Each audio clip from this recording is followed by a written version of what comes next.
తులారాశి ఈ రాశి వారికి రోజు కొంత అనుకూలంగా చెప్పుకోవచ్చును. మిత్రుల ద్వారా కొంత సహాయం అందుతుంది. బంధువుల యొక్క సహకారం కూడా ఉంటుంది. ఆర్థిక పరంగా మధ్యమ స్థాయి ఫలితాలు ఉన్నాయి. ఏవైనా ముఖ్యమైన నిర్ణయాలు తీసుకోవలసి వస్తే వాయిదా వేసుకోండి.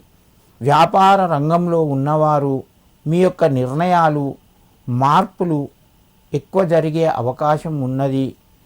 మంచిగా ఆలోచించి స్థిరంగా ఒకటే నిర్ణయం తీసుకొని దాని ప్రకారమే మెదలండి. మీకు లాభాలు వస్తాయి.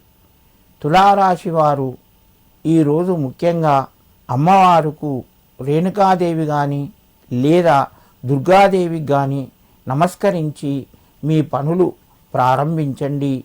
మీకు మరింత శుభయోగం కలుగుతూ ఉంటుంది.